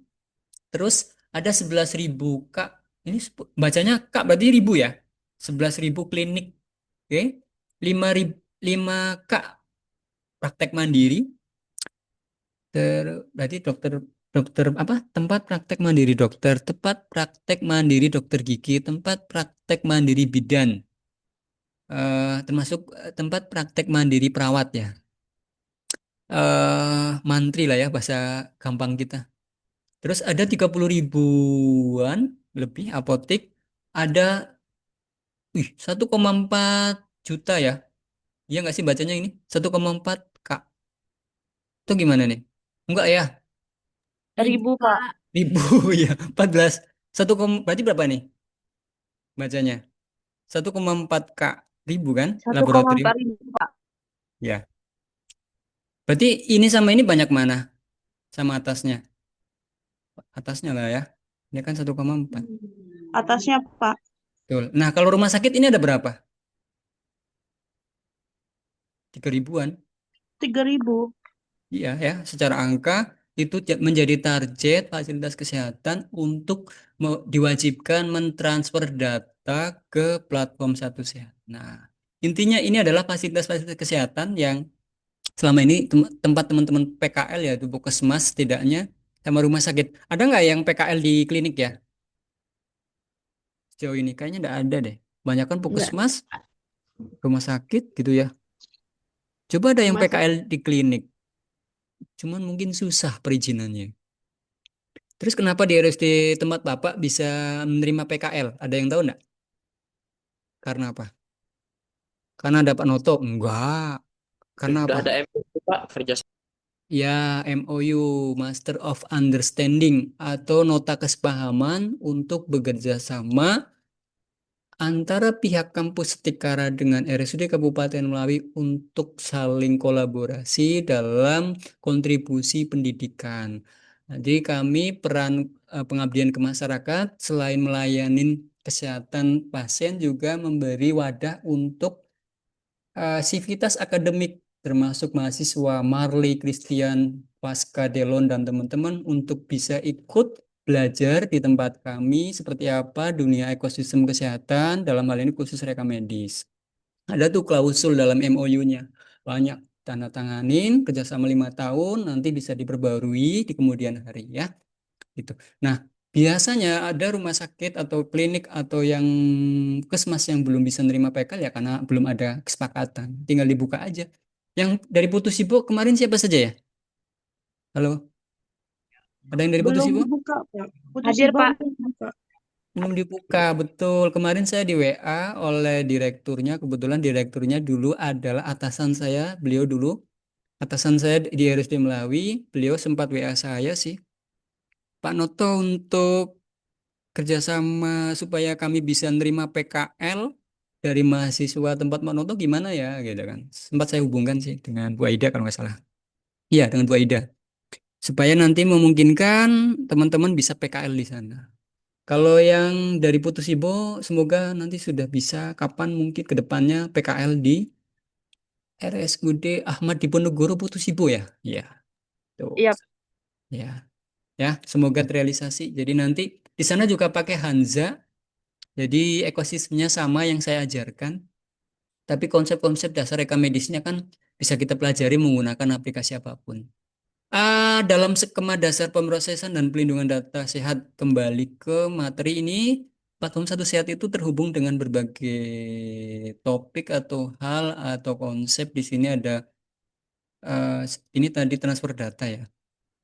Sebelum ke transfer data, ini ada alur platform Satu Sehat dengan masyarakat. Jadi setiap warga negara Indonesia WNI itu bisa mengakses Satu Sehatnya masing-masing, sekali lagi masing-masing sesuai haknya, yaitu namanya Satu Sehat Mobile. Jadi di sana memungkinkan mengakses namanya personal health record, yaitu catatan kesehatan individu atau rekam medis pribadi lah ya. Itu akan menjadi media penyimpanan riwayat dia minum obat apa, kunjungan kemana, pernah mengidap penyakit apa saja ada di situ ya. Terus di sini merupakan media untuk promosi kesehatan juga, karena nanti di aplikasi Satu Sehat Mobile ini kalian dapat promosi kesehatan, informasi tentang bagaimana perilaku hidup sehat dan bersih, bagaimana cara menghadapi situasi darurat dan sebagainya ya. Di masyarakat juga memungkinkan integration of wearable device. Integration of wearable device. Teman-teman saya lihat ada yang pakai jam smartwatch atau jam pintar. Nah, smartwatch itu jika dihubungkan dengan Google Activity itu bisa tersimpan dalam cloud-nya Google yang memungkinkan menyimpan data aktivitas detak jantung, aktivitas langkah kita, aktivitas sudah berapa kilometer, aktivitas kalori yang terbakar, estimasi sih, aktivitas apa lagi ya? Suhu tubuh itu secara time series atau waktu ke waktu. Nanti disimpan di Google Cloud secara otomatis, tapi dengan syarat harus diaktifasi dulu ya. Setelah dari Google Cloud nanti akan dikirim ke Satu Sehat. Itu pun dengan izin dari si pasien. Kalau misalkan teman-teman pakai jam pintar, ada yang pakai jam pintar di kelas saya? Saya sih enggak, mahal soalnya ya. Ada yang pakai jam pintar? Bang Fadil. Fadil, Fadil. Fadil mana Fadil? Ada on cam? Iya Pak, ada Pak. Wih, oke. Tanpa mengurangi rasa hormat saya, soal merek atau apapun, nggak usah disebutkan merek. Siap Itu Pak. sudah diaktifkan ke Google Activity belum? Dia Fadil? punya aplikasi sendiri Pak. Ya, aplikasi sendiri itulah yang namanya apa namanya catatan individumu. Iya. Ya, catatan individumu itu nanti memungkinkan di-bridgingkan, dikoneksikan dengan Satu Sehat Mobile. Jadi nanti data kesehatanmu bisa terkirim atau tersimpan riwayatnya dalam Satu Sehat Mobile dengan konsep namanya integration of wearable device atau perangkat yang digunakan si pengguna yang terintegrasi dengan personal heart record yang ada di Satu Sehat. Detak jantungnya Fadil, jumlah langkahnya, suhu tubuh, mungkin apalagi respiratory rate atau apa namanya pernafasannya dalam tanda-tanda vital yang kemudian tersimpan melalui smartwatch atau jam pintar yang dikenakan. Wearable itu kan dikenakan ya, dipakai, device perangkat yang dipakai oleh si pengguna yang kemudian bisa menyimpan data tanda-tanda vital. Kamu takut nggak Fadil dengan menggunakan itu kalau datamu bocor? Kalau bocor takut pasti Pak. Nah, artinya kamu harus ada kewaspadaan ya. Di dunia ini tidak ada yang aman, teman-teman. Tapi semua bisa diantisipasi dengan cara misalkan akun aplikasimu kamu dibikin seaman mungkin dengan double fitur multifaktor authentication. Bisa menggunakan sidik jari, bisa menggunakan PIN, bisa menggunakan password, terhubung dengan email yang terjaga dan sebagainya ya. Terus kalau nanti ngakses jamnya ada passwordnya enggak, Fadil? Nggak ada Pak. Wah, bahaya dong. Kalau nanti kamu hilang enggak sengaja gimana? Yakin tuh jam kamu selamanya aman dengan dirimu. Kalau Nggak sih Pak. kamu mandi ke Sungai Kapuas. Tapi anti air ya? Anti Sungainya air Pak. sungainya anti air lagi. Jamnya anti air ya? Anti air Pak. Ya, artinya ya siapa tahu kamu lengah dan sebagainya lalu ketinggalan. Ya udah siap-siap datamu bisa diakses, diekspos dan sebagainya. Jadi nggak ada yang aman ya, tapi semua bisa diantisipasi. Oke, kembali ke sini terkait dengan Satu Sehat Mobile ini ternyata fungsinya banyak ya. Integration wearable device. Ini konsep digitalisasi banget ini. Ya, rekam medis manual ya akhirnya lama-lama tersingkir, tapi setidaknya konsep dasarnya sama ya. Kalau personal health record ada nggak dalam konsep manual? Apakah kalian mencatat rekam medisnya dalam kertas disimpan di rak rumah? Adakah yang apa sih kalau zaman saya, generasi saya kan generasi awal ya, suka menulis atau zaman dulu orang tua kalian ada istilah diary ya? Anak-anak zaman sekarang ada kenal istilah diary nggak sih? Kayaknya enggak ya. Diary Mungkin kalian, Ada, Pak. banyak Pak. diary kalian malah tersimpan di jejak digital, bikin status, bikin thread, bikin komen. Apa Noto kan suka bikin status tuh? Iya, ya saya termasuk generasi kalian juga akhirnya, walaupun lintas generasi. Nah, itu kan jejak digital kalian tuh. Siapa tahu kalian ada nyimpen detak jantung dalam status WA. Detak jantung hari ini apa tanda-tanda vital saya dicatat di ya di media sosial, agak lucu sih, tapi nggak lazim sih, agak aneh ya. Atau minimal disimpan dalam kalian inisiatif bikin catatan kesehatan pribadi yang kemudian hanya kamu dan Tuhanmu yang tahu. Mungkin disimpan di Google Drive. Ya bisa aja kan. Apakah termasuk penutup buat? Iya, saya punya. Jadi personal heart record dari zaman dahulu sampai sekarang saya suka nyimpen untuk oh ya saya pernah jatuh dengan apa gitu kan. Ya minimal dalam bentuk visual. Kebetulan saya pengguna aktif Google Cloud untuk Google Photos ya. Google Photos itu kan bisa untuk mendokumentasikan dari waktu ke waktu ya. Jadi nanti kalau misalkan kita rememori atau melihat riwayat kita dalam bentuk visual, oh saya pernah jatuh menggunakan motor. Kebetulan saya punya fotonya, itu saya tersimpan. Bahkan saya bikin folder sendiri dengan judul History of Health saya dalam bentuk foto. Saya pernah luka di mana, saya foto, lalu saya simpan.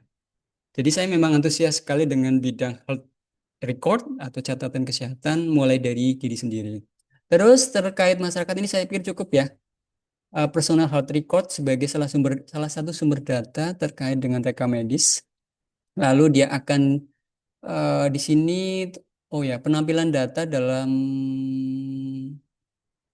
personal health record ini dilindungi melalui dasar pemrosesan pemenuhan hak subjek mengakses datanya masing-masing. Ini melalui undang-undang, teman-teman. Ini enggak ini ya. Enggak apa? Ini serius. Ini serius karena diatur sampai ke undang-undang. Dalam Undang-Undang 27 tahun 2002 tentang PDP, Perlindungan Data Pribadi. Undang-Undang 27 tahun 2022. Nomor 27 tahun 2022 itu tentang perlindungan data pribadi. Jadi rekam medis teman-teman itu dilindungi undang-undang, guys. Ya, ini dalam Undang-Undang 27 tahun 2022. Terus salah satunya untuk pelindungan personal health record yang ada di HP kalian. Terus Undang-Undang Nomor 17 tahun 2023 tentang kesehatan. Terus PMK 24 tahun 2002 tentang rekam medis. Di mana di dalamnya banyak mengulas tentang rekam medis elektronik. Oke, terus kaitannya dengan platform Satu Sehat yaitu menampilkan data ke Satu Sehat oleh pemerintah ini. Jadi pemerintah, Dinas Kesehatan ini memungkinkan apa nih? Kalian bisa baca nggak sih? Oh, tempat saya komputernya kurang jelas ya. Sebentar.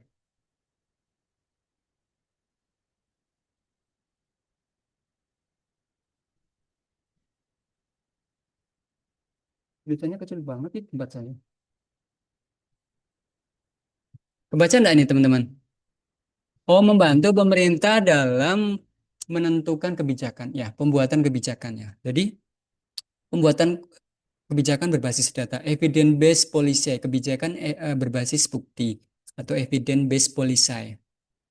Data-data yang di lapangan, kalau dia mau pengadaan obat TB, ya karena penyakit kasus tuberkulosisnya meningkat. Ya, dan begitulah. Pokoknya dia kebijakan berbasis data ini bisa ditampilkan dalam atau dikirim atau bertukar data melalui platform Satu Sehat yang dilindungi dalam lagi-lagi sama ya. Undang-Undang Kesehatan, Undang-Undang 23 2024 2014 ini tentang SIK ya tadi ya. 23 saya lupa nih. Ini tentang terus PMK ini tentang 18 ini Puskesmas ya. Terus regulasi terkait lainnya. Ini kalau ini sektornya dinas kesehatan sih. Makanya saya biasanya nggak terlalu hafal detail ya. Tapi intinya ini tentang regulasi terkait dengan pertukaran data antara dinas kesehatan dengan platform Satu Sehat. Nah, ini spesifik pada Fasiankes ya, termasuk rumah sakit. Jadi portal rekam medis khusus untuk Satu Sehat di setiap vaskes itu punya, termasuk RRSUD tempat saya kerja. Dalam hal memberikan akses ke pihak lain itu harus ada namanya general consent atau kesepakatan ya. Subjek consent subject data. Jadi kayak ngizinin atau enggak. Jadi harus sama-sama tahu, harus sama-sama jelas data apa yang akan dikirimkan ke platform Satu Sehat. Di-sharekan. Oke, ini sebetulnya udah lewat gara-gara saya telat. Eh, tapi saya tambahkan sedikit lagi kali ya. Ini ada berapa halaman? Sebetulnya cuma 11, cuman memang kompleks isinya ya. Ini akreditasi, ada mata kuliah sendiri sebenarnya sih. Tapi pengaruhnya, jadi dalam penerapan rekam medis manual maupun elektronik, apalagi di masa hybrid, ini tetap penting ya teman-teman. Walaupun nanti akreditasi yang terbaru teman-teman, yang paling dominan disorot adalah rekam medis elektronik. Minimal pengalaman kami, kayak contohnya tadi visitasi tentang tipe C, rumah sakit tipe C kami, itu yang disorot adalah rekam medis elektroniknya. Walaupun manualnya masih ada, disorot tapi itu dianggap sebagai kondisi yang memang belum bisa 100% dikurangin gitu ya. Kalaupun di apa namanya di review atau di apa sih dinilai gitu, mereka paling sifatnya lebih ke administrasi, terus cara mengelolanya bagaimana, cara memanajemen rekam medis manualnya bagaimana gitu ya. Ada standarnya enggak? Standar akreditasi itu tiap tahun, tiap waktu itu berubah ngikutin perkembangan. Ini contoh akreditasi untuk rumah sakit sebagai persyaratan untuk izin. Nah, ini tadi makanya saya telat gara-gara ngurus perpanjangan izin tipe C. Kalau Sintang kan tipe B ya, per, per Agustus kalau nggak salah. Itu jadi kami merujuk ke Sintang itu bisa. Kami tipe C. Terus ini kami jadi concern di sini kami karena bersama dengan BPJS maka izinnya harus ada. Nah, dalam izin itu maka rekam medis elektronik itu wajib teman-teman. Ya. Walaupun masih ada manualnya, rekam medis elektroniknya yang disorot lagi-lagi. Salah satu kegiatan upaya peningkatan mutu, ya, keselamatan pasien menjadi mutu utama karena peran rekam medis elektronik itu salah satunya untuk keselamatan pasien ya. Terus pemenuhan indikator rencana jangka panjang ya. RPJPNN nasional. Ini kayak perencanaan lah. Ini istilah-istilah orang dinas kesehatan nih saya pun kadang kurang paham sebenarnya. Kakak. Tapi poinnya adalah ini biasanya terkait dengan pembuatan kebijakan. Ya. Terus sedang disusun surat edaran pengaruh akreditasi terhadap penyelenggaraan RME. Nah, ini kayak semacam penegasan, makanya harus ayo mari cepat. Input, proses, output. Pelayanan sesuai standar. Peran rekam medis dalam hal ini sangat berperan ya. Kalau saya bahasanya biasanya peran rekam medis itu seksi. Seksi karena menjadi orang yang banyak ikut berkontribusi. Kita bukan jadi Superman, tapi kita orang yang ikut berkontribusi. Ya, jadi lintas bidang, lintas disiplin ilmu, kita kolaborasi dengan bidan, kita kolaborasi dengan perawat, kolaborasi dengan dokter spesialis, kolaborasi dengan orang lab dan sebagainya, dengan manajemen, dengan akuntansi dan sebagainya. Ini tingkat-tingkatannya saya nggak usah bahas karena ini mata kuliah sendiri, akreditasi. Ada yang sudah punya aplikasi Satu Sehat? Ini nggak usah dibahas.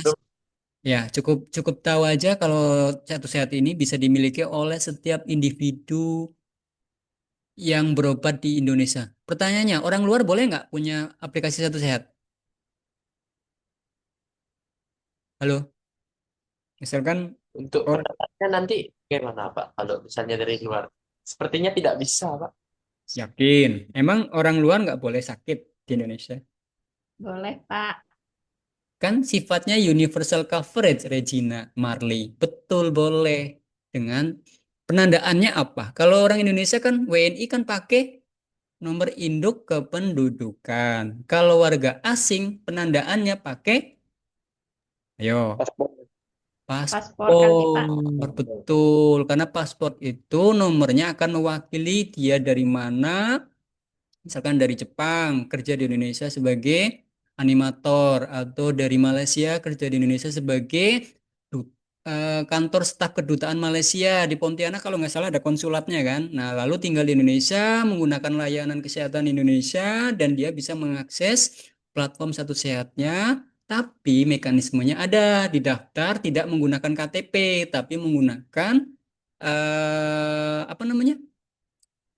Nomor khusus. Biasanya umumnya memang pakai kode apa, nomor nomor paspor lah bangsa, ID password. Nah, ID password, pasport maksudnya, pasport itu ya. Nanti bisa ngakses kalau dia sakit di Indonesia, punya riwayat rekam medis di Indonesia. Ada yang mau bertanya lagi enggak? Ini menarik nih, ketika antar negara, negara terdekat kita. Yuk, ya silakan.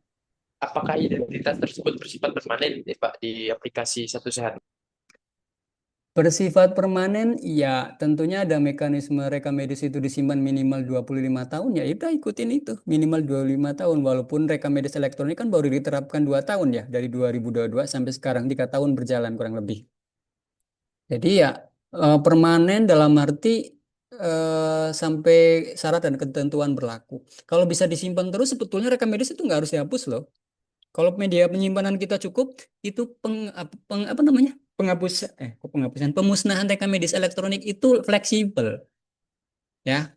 Bahkan disebutkan minimal ya. Ya, minimal 25 tahun itu artinya tergantung kemampuan. Kalau penyimpanannya masih mampu, ngapain dihilangkan? Kan itu bisa, data itu penting loh, teman-teman.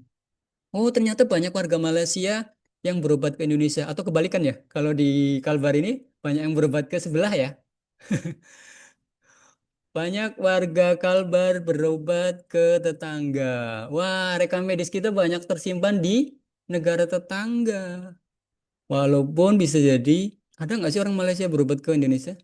Ya ada, tapi kayaknya lebih banyak kita deh yang berobat ke sana. Ada pertanyaan menarik. Ketika antar negara, pertukaran datanya gimana? Kalau ngomongin rekam medis elektronik, apakah sudah ada saat ini? Kemarin ada pertanyaan kayak gitu dari kakak kelas kalian. Keren itu.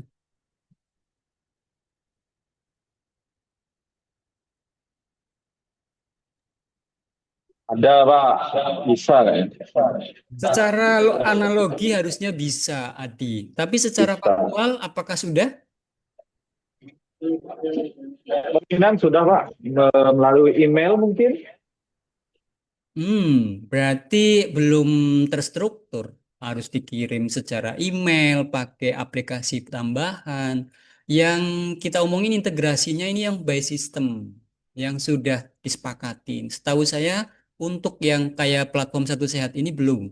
Jadi kedepannya platform Satu Sehat ini memungkinkan namanya EHR ya, Electronic Health Record. Jadi pertukaran rekam medis bahkan lintas negara memungkinkan. Makanya dibenahi dulu internalnya.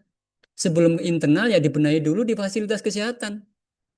Di mana kalian di lapangan aja masih banyak yang dominan manualnya, bukan ini kan ya, merendahkan yang manual ya, karena manual kan tahap awal.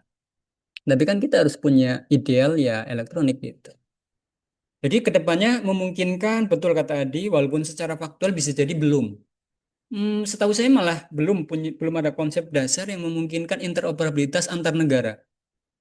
Kalau antar planet, Izin Pak, ya izin silakan. Pak. Berarti kalau untuk kasus sekarang jika ada ingin berobat ke luar negara gitu, masih dalam kesulitan lah ya Pak?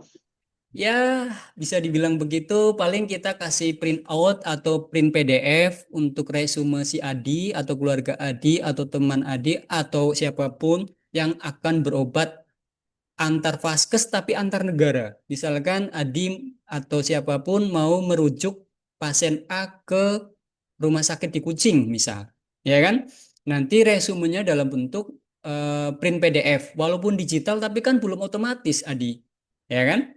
Atau print fisik. Kalau kami paling print fisik dalam bentuk output yang kemudian ditandatanganin pakai tanda tangan digital atau tanda tangan elektronik supaya datanya bisa valid. Oh, bahwa ini resume dikeluarkan oleh RSUD Melawi. Karena kami kan sudah menggunakan belum menggunakan 100% tapi sedang memulai penggunaan tanda tangan elektronik.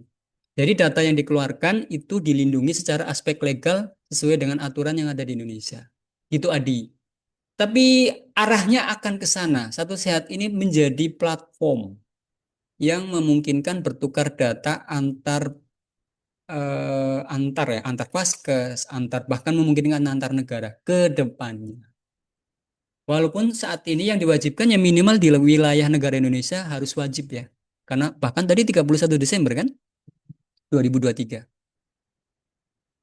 Oke, ini integrasi di lapangan. Gambaran-gambarannya bisa diakses Satu Sehat Mobile. Know Your Customer, KYC. Know Your Customer. Saya mau coba kirim punya KYC saya ya. Saya kirim ke grup coba. Sebentar. Apa itu KYC?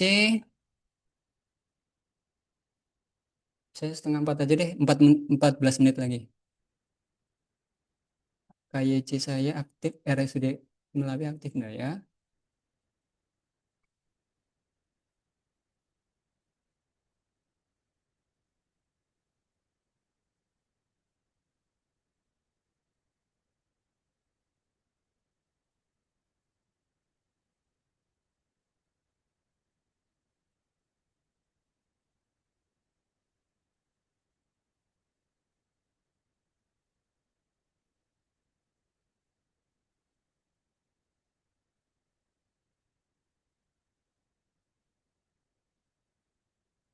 Oh, nggak aktif. Oke, nanti aja deh. Saya di habis ini. Oke, 14 menit tersisa. Ada yang mau ditanyakan? Kalau enggak, saya sedikit rampungkan aja. Ini nggak lama lagi sih. Nah, ini berita-berita artikel terkait tentang rekam medis elektronik dan pertukaran datanya itu ya menggunakan device mobile atau Android. Lewat iPhone bisa nggak? Bisa. Ya. Ini standar keamanannya. Jadi ada beberapa bukan organisasi ya, institusi di Indonesia yang bertugas untuk memastikan standar keamanan terkait dengan platform Satu Sehat, bahkan diakui internasional ya. Ini ada ISO 27799 2016, terus ISO 27001 2013.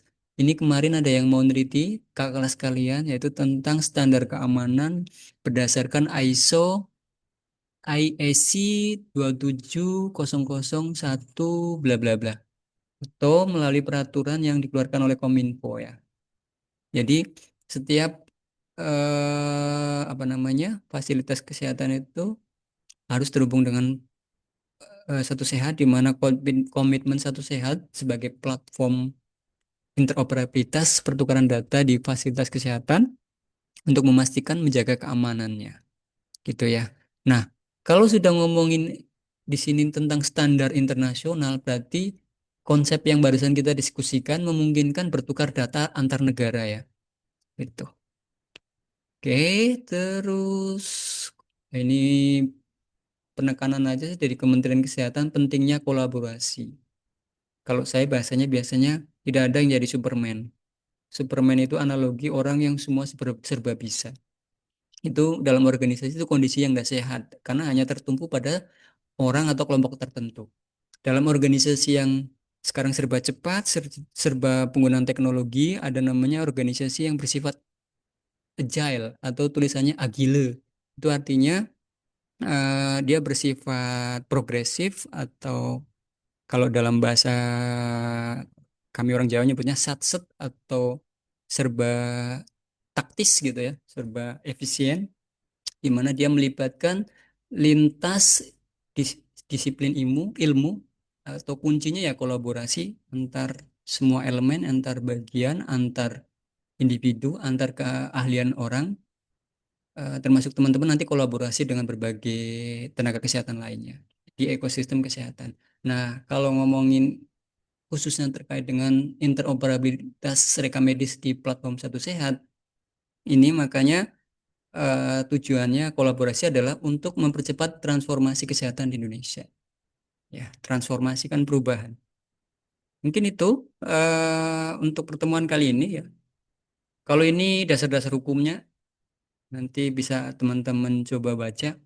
Ini bisa, kalau ngomongin regulasi, teman-teman sering membiasakan baca aja. Minimal kalaupun lupa, oh ya ada aturan yang ngomongin tentang pelindungan data pribadi itu diatur dalam Undang-Undang Nomor 27 Tahun 2022. Bisa jadi hafal, bisa jadi lupa, tapi setidaknya dengan kalian ngikutin kelas saya, kalian dipaksa atau diajak untuk open mind atau terbuka untuk mencoba memahami, bahkan syukur-syukur bisa mendalami, itu tentunya bagus. Bahkan sampai mengulik dalamannya isi terkait dengan PMK 24 tahun 2022 itu detailnya apa sih gitu kan. Pelindungan data pribadi itu batasannya sampai mana sih?